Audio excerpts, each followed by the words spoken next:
Hello, I'm Dan Rather, and welcome to the CBS Evening News Online Edition. Just ahead, with the inauguration now just 2 days away, we'll give you a look at the extraordinary security being put in place. Also, the big chill. Large areas of the country are in the grip of a bitter cold period. Is there any relief in sight? We'll give you a look, and keeping the peace in one of Iraq's most dangerous cities. That's the job of Bravo Company. How's it going for them? We'll take you there and give you the inside story. It's all starting now on the CBS Evening News Online Edition. President Bush today kicked off the week's inaugural events with a salute to the U.S. Armed Forces. At a heavy with lobbyists Washington gala, the president praised the courage and determination of those who fought in Iraq and Afghanistan. He said the U.S. presidential inauguration serves as an example to those fledgling democracies. This will be the first inauguration since 9/11, and CBS's Jim Stewart shows you just how tight security will be. It would not be a good day to go boating on the Potomac River. The Coast Guard's on a hair trigger. So are U.S. Air Marshals, who are now sitting on every flight coming and going from the nation's capital. The same goes for the crew on these surface-to-air missiles on the National Airport approach. Even police horses are a bit jumpy as Inauguration Day approaches. Because even though officials now admit the threat level is down and Al-Qaeda is quiet, the security for this Inauguration Day will be unprecedented. Massive roadblocks, mass surveillance, and up to 10,000 security forces, or about one for every 25 visitors. In short, by the time the inaugural parade reaches this point on Pennsylvania Avenue, the president will be in the middle of a literal fortress.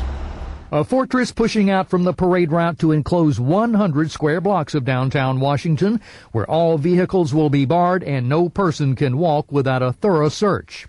And it's all mostly by invitation only. Even the inaugural tickets themselves have been designed to foil counterfeiters, and when visitors do get to their events, gridlock and weather permitting, everyone goes through magnetometers. Even the marching band, says Joe Trendle of the Federal Protective Service, which oversees most buildings along the parade route. Even the people who are going to march down the street get magged? Correct. People sitting in the bleachers get magged? Correct. You got snipers on the roofs? You got security up and down Pennsylvania Avenue? We have observers on the roof. No snipers? We have observers with tactical capability. Which is a tactful way of saying, of course there are snipers on every roof. Not to mention chemical and bioweapon sensors in the subways, fighter jets in the sky above, and conspicuously armed federal agents every 20 feet on the ground below. Because in this day and age, the watchword is, there's no such thing as playing it too safe. Jim Stewart, CBS News, Washington.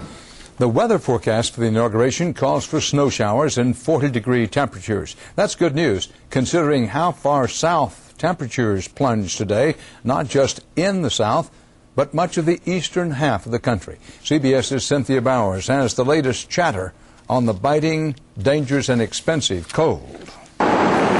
It wasn't enough that it was so bitterly cold outside it took your breath away. In one Chicago neighborhood, a failed natural gas main left 800 families with no heat on the coldest morning so far this winter. Well, how tough is it being home with a sick child when it's this cold? It's tough. It's tough because it's freezing. It dropped like 25 degrees in 2 hours. On day 2, the big chill's icy clutches still extend across much of the country, from the plains east to New England and south to Florida, making Atlanta feel more like Anchorage, causing people on Miami's Tony South Beach to run for cover-ups. I'm a little bit underdressed. But nowhere, not even Alaska, could compare to Minnesota, where it was so far below zero, even the experts in cold were caught off guard. 30 and 40 below seem the same, but 20 below is not really that bad. But yesterday was, about as bad as it gets. That was 54 below. And all this biting cold will take a bite out of budgets as well. Heating oil prices are up 24%, residential natural gas up more than 20%, and it's not just heating costs. This is the third winter coat I bought, and I think I'm finally warm. The forecast here calls for an Alberta clipper to move through and dump as much as 3 inches of snow. And while that may sound fairly dreadful, it's actually good news because up to now, it's been too cold to snow. Dan?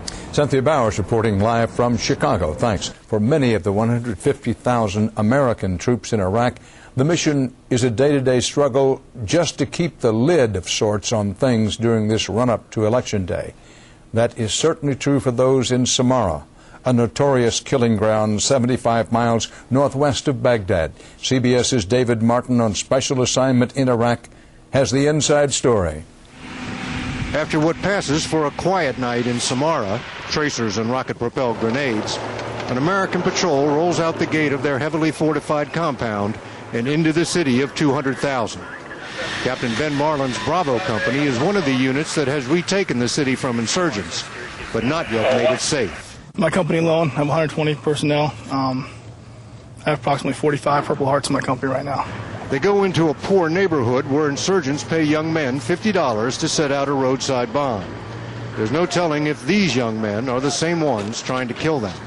They're looking for weapons, but what they really hope to find by going into people's houses is someone who will give them information. No Iraqi dares to be seen talking to an American soldier in the street.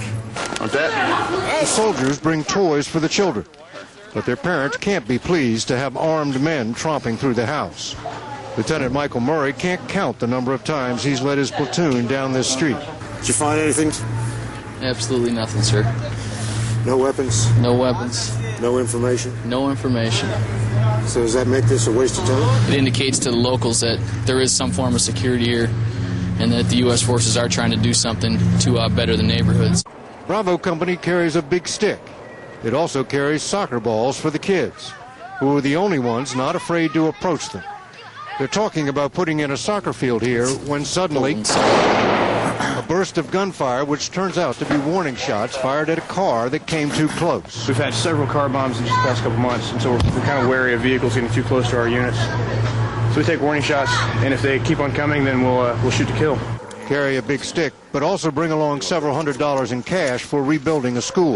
This gate was totally trashed. This wall wasn't even here. So we've been working slowly but surely to get the cosmetic aspect of the school up. It's the same story of advance and retreat in the daily battle against the insurgents. They back out of the city, come back in the city when they want to surge, when they want to attack. Every evening, more Bradley fighting vehicles head into the city, where some poor Iraqi will try to make another $50 laying another roadside bomb. David Martin, CBS News, Samarra. More stories are just a click away, but be sure to join me on television for the on-air edition of the CBS Evening News. On Wednesday's broadcast, the second Bush inaugural. There are big changes from 4 years ago, especially on Capitol Hill. Join us in Washington for an inauguration preview. For CBSNews.com, I'm Dan Rather.